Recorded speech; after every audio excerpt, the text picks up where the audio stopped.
సూర్యాపేటలోని jewellery షాప్లో 8 కోట్ల విలువైన ఆభరణాల చోరీ కేసులో విచారణ కొనసాగుతుంది. 5 బృందాలతో గాలింపు చర్యలు చేపట్టగా ఇప్పటికే 2 బృందాలు ఉత్తరప్రదేశ్లో నిందితుల కోసం గాలిస్తున్నాయి. యూపీకి చెందిన 5గురు బంగారం దోచుకుని బ్యాగ్లో పెట్టుకుని వెళుతున్న విజువల్స్ సీసీ ఫుటేజ్లో రికార్డ్ అయ్యాయి. వాటి ఆధారంగా దర్యాప్తు చేస్తున్నారు. డాగ్ స్క్వాడ్స్, క్లోజ్ టీంల ద్వారా ఆధారాలు సేకరించారు. నిందితుల ఫింగర్ ప్రింట్స్ గుర్తించి ప్రాథమిక ఆధారాలను కూడా సేకరించారు.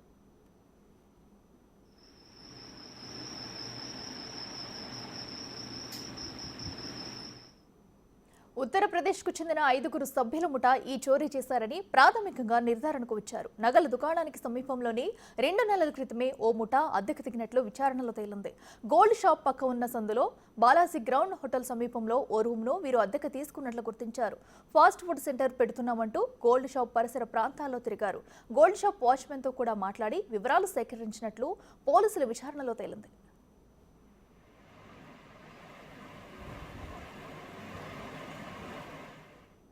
ఇదే అంశానికి సంబంధించి మరింత సమాచారం మా ప్రతినిధి రమేష్ లైవ్ లో అందిస్తారు. రమేష్, చెప్పండి, ఏదైతే బంగారం చోరీకి సంబంధించి నిందితులంతా కూడా ఒక 2 నెలల ముందు నుంచే రెక్కి నిర్వహించి కూడా ఈ దొంగతనం చేసినట్టు తెలుస్తుంది. అయితే ఇప్పటి వరకు నిందితులను పట్టుకునేందుకు ఎలాంటి ఆధారాలు లభించాయి? డీటెయిల్స్ ఏంటి? రైట్, పోలీసులు మాత్రం పూర్తి స్థాయిలో ఆధారాలన్నింటి కూడా సేకరించడం జరిగింది. సీసీ కెమెరా ఫుటేజ్ లో ఉన్నటువంటి విజువల్స్ ఎవరైతే 5గురు నిందితులు ఉన్నారో 5గురు నిందితులు యూపీకి చెందిన వారుగా కూడా గుర్తించడం జరిగింది. మొత్తం సూర్యాపేటలోని బంగారం షాప్ పక్కనే 100 మీటర్ల దూరంలో వారంతా కూడా 2 నెలల నుంచి అక్కడ మకాం వేసినట్లు, అదేవిధంగా ఆ తర్వాత కూడా మొత్తం వారు ఆ బ్యాగుల్లో బంగారం పెట్టుకొని కూడా ఇంట్లో నుంచి వెళ్లిపోయే విజువల్స్ ఇవన్నీ కూడా చాలా క్లియర్ గా ఉన్నాయి. మొత్తం మీద యూపీకి కూడా ఇప్పటికే 2 బృందాలు బయలుదేరడం జరిగింది. ఆ 2 బృందాలు కూడా వారిని గుర్తించి పట్టుకునే వచ్చే పనిలో కూడా ఉన్నట్లు కూడా తెలుస్తుంది. మొత్తం మీద ఆ రోజు జరిగినటువంటి ఘటనలో మొత్తం ఆ లాకర్ లో 8.5 కిలోల వరకు కూడా బంగారం ఉంది. ఆ 8.5 కిలోల బంగారంలో వారు ఇది ఏది ఇంకా అసలు బంగారం, ఏది నకిలీ బంగారం అని కూడా అనుకోలేదు. వారంతా కూడా కొన్ని ఆ జ్యువెలరీ షోకేస్ లో ఉన్నటువంటి బంగారాన్ని చాలా వరకు కూడా వారంతా కూడా ఆ 1 గ్రామ్ గోల్డ్ అనుకున్నారు. కానీ కేవలం వారు ఎత్తికెళ్ళింది బంగారం మాత్రం కేవలం 2.5 కిలోల వరకు మాత్రమే ఎత్తుకెళ్ళడం జరిగింది. మిగతా అక్కడ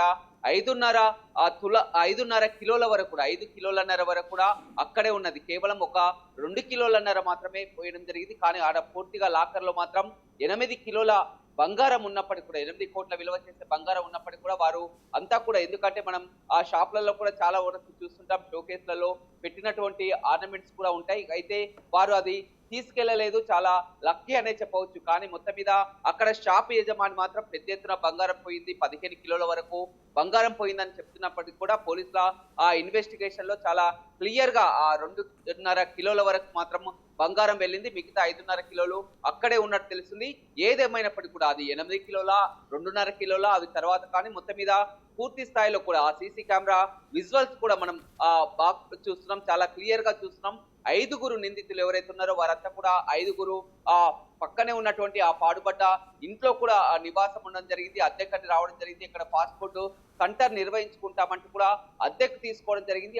5గురు కూడా ప్రతినిత్యం ఆ కదలికలు గుర్తించేవారు. బ్యాంక్ జ్యువెలరీ షాప్ లోకి వెళ్ళడం, జ్యువెలరీ షాప్ లో బంగారం కొనుగోలు చేస్తామని వెళ్ళడం, అదేవిధంగా ఇంకో ఇద్దరు కూడా ఆ వెనక వైపు వెళ్ళడం, ఇవన్నీ కూడా గుర్తించి కూడా ఆదివారం సమయం చూసి, ఆదివారం షాపు క్లోజ్ అని తెలుసుకొని ఆదివారం అర్ధరాత్రి 12 గంటల 1 నిమిషాల సమయంలో కూడా లోనికి వెళ్ళినటువంటి రికార్డు కూడా చాలా క్లియర్ గా అయింది. ఆ తర్వాత మళ్ళీ వారు 3 గంటల 29 నిమిషాల్లో దోచుకున్నటువంటి బంగారాన్ని కూడా బ్యాగుల్లో, కాలేజ్ బ్యాగుల్లో పెట్టుకొని కూడా రూమ్ నుంచి కూడా మళ్ళీ 5గురు వ్యక్తులు ఎవరికి అనుమానం రాకుండా బయటికి వెళ్లే విజువల్స్ కూడా చాలా క్లియర్ గా నమోదు కావడం జరిగింది. అదేవిధంగా బ్యాంక్ లో మొత్తం కూడా ఫోరెన్సిక్, అదేవిధంగా క్లూస్ టీమ్ సేకరించినటువంటి ఫింగర్ ప్రింట్స్, అదేవిధంగా వారు గతంలో రూమ్ లో ఉన్నటువంటి ఆ డోర్లపై కానీ వారు ఉపయోగించినటువంటి వస్తువుల ఫింగర్ ప్రింట్స్ కూడా మ్యాచ్ కావడంతో కూడా చాలా క్లియర్ కట్ గా కూడా వారే దొంగలను కూడా తెలియడం జరిగింది. ఇక యూపీకి 2 బృందాలు వెళ్లడం జరిగింది.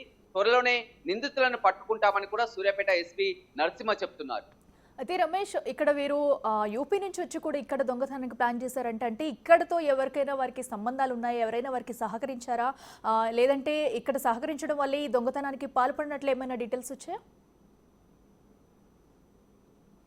లేదు, ముందుగానే వాళ్ళంతా కూడా రెక్కి నిర్వహించుకున్నారు. వీరికి ఇక్కడ స్థానికుల ప్రమేయం ఎవరికి కూడా లేదు. గతంలో కూడా 2022లో ఆ నకరికల్లో కూడా ఇలాంటి ఘటన చోటు చేసుకుంది. అప్పుడు కూడా యూపీకి చెందినటువంటి ముఠానే ఈ విధంగా వచ్చి రెక్కి నిర్వహించి కూడా పెద్ద మొత్తంలో కూడా కోట్ల రూపాయల విలువ చేసే బంగారాన్ని కూడా ఎత్తుకెళ్ళినటువంటి పరిస్థితి కనిపిస్తుంది. మళ్ళీ ఇప్పుడు అదే రీతిలో అదే గ్యాంగ్ కూడా సూర్యాపేటలో రావడం జరిగింది. 2 నెలల క్రితం ఇక్కడికి రావడం జరిగింది.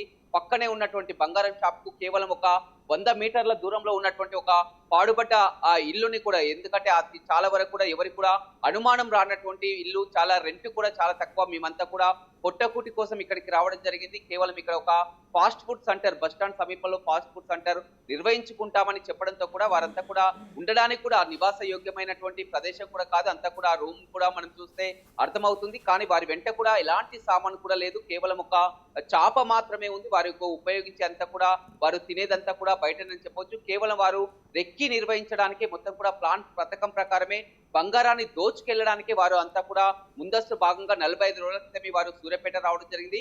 45 డేస్ నుంచి కూడా పూర్తిగా కదలికను గుర్తిస్తున్నారంటే మనం అర్థం చేసుకోవచ్చు. వీరెంత పక్కడబందీగా, ఎంత ప్లాన్ ప్రకారం ముందుకు వచ్చారో చెప్పవచ్చు. మొదటగా ఎవరికి అనుమానం రాకుండా అక్కడికి దిగడం, ఫాస్ట్ ఫుడ్ సెంటర్ పేరుతో చెప్పి మేమంతా కూడా అమాయకులమని నమ్మించడం, ఆ తర్వాత మొత్తం ఆ గల్లీలో చుట్టుపక్కల ప్రాంతాల్లో కూడా సీసీ కెమెరా విజువల్స్ కూడా పూర్తి స్థాయిలో పోలీసులు గుర్తించడం జరిగింది. వారు వచ్చినప్పటి నుంచి కూడా ఉన్నటువంటి సీసీ ఫుటేజ్ కూడా గుర్తించడం జరిగింది. ప్రతిరోజు వారు విధంగా బంగారం షాప్ వరకు వచ్చిపోవడం, అదే విధంగా బంగారం వెనుక షాప్ లో ఉన్నటువంటి నిర్మానుష్య ప్రదేశం చూడడం, అదే విధంగా ఏదైతే వెనకాల బాత్రూమ్ డోర్ నుంచి కన్నం వేశారో ఆ ప్రదేశానికి వెళ్ళడం, ఇవన్నీ కూడా సీసీ కెమెరా విజువల్స్ లో చాలా క్లియర్ గా ఉన్నాయి. మొత్తం కూడా వారు ఒక పథకం ప్రకారమే రచించి ఒక రెక్కి నిర్వహించి కూడా ఎట్టకేలకు మొత్తం బంగారం షాప్ ని కూడా ఇటీవల ఒక సొంత భవనంలోకి, ఇంకో భవనంలోకి మార్చుతారని కూడా వారు తెలుసుకోవడం జరిగింది. మొత్తం కూడా త్వరలో మారుస్తారు. అందులోనే భాగంగా అందులో ఉన్నటువంటి లాకర్ ని కూడా సొంత షాప్ లోకి మార్చడం జరిగింది. కేవలం ఒక బీరువాను ఏర్పాటు చేసి ఇటీవల కాలంలోనే ఒక కొత్త సెటర్ ను కూడా అక్కడ ఏర్పాటు చేయడం జరిగింది. భద్రతా పరంగా ఒక కొత్త సెటర్ ని ఏర్పాటు చేయడం జరిగింది. ఇప్పుడు చోరీకి ఇదే అదునుగా భావించి కూడా ఆ సెటర్ ని, ఎందుకంటే చాలా ఈజీగా గ్యాస్ కట్టింగ్ చేయవచ్చు, అదేవిధంగా బీరువాలో ఉన్న లాకర్లని ఈజీగా దోచేయొచ్చని ఇవన్నీ కూడా గుర్తించి ముందస్తుగా అంతా కూడా 2 నెలల పైగా కూడా రెక్కి నిర్వహించి ఎట్టకేలకు వారంతా కూడా బంగారాన్ని దోచుకెళ్లారు. ఇంకా అదృష్టవశాత్తు ఏంటంటే అక్కడ 8 కిలోల బంగారం ఉన్నప్పటికీ కూడా మిగతాది అదంతా కూడా నకిలీ బంగారం అనుకొని, కేవలం షోకేస్ లో పెట్టే బంగారం అనుకొని, కేవలం ఏదైతే మనకు కనిపిస్తున్నటువంటి ఆర్నమెంట్స్ ఏదైతే ఉన్నాయో మొత్తం కూడా ఆ గొలుసులు కానీ, చైన్లు కానీ, ఇలాంటి సంబంధించినటువంటి ఆభరణాలు మాత్రమే కేవలం 2.5 కిలోల వరకు మాత్రం ఎత్తుకెళ్లారు. మిగతా 5.5 కిలోల బంగారం మాత్రం అక్కడే సేఫ్ గా ఉంది. అది కూడా పోలీసులు గుర్తించడం జరిగింది. మొత్తం మీద నిందితులని త్వరలో పట్టుకుంటామని కూడా సూర్యాపేట ఎస్పీ చెప్తున్నారు. Right Ramesh, thank you.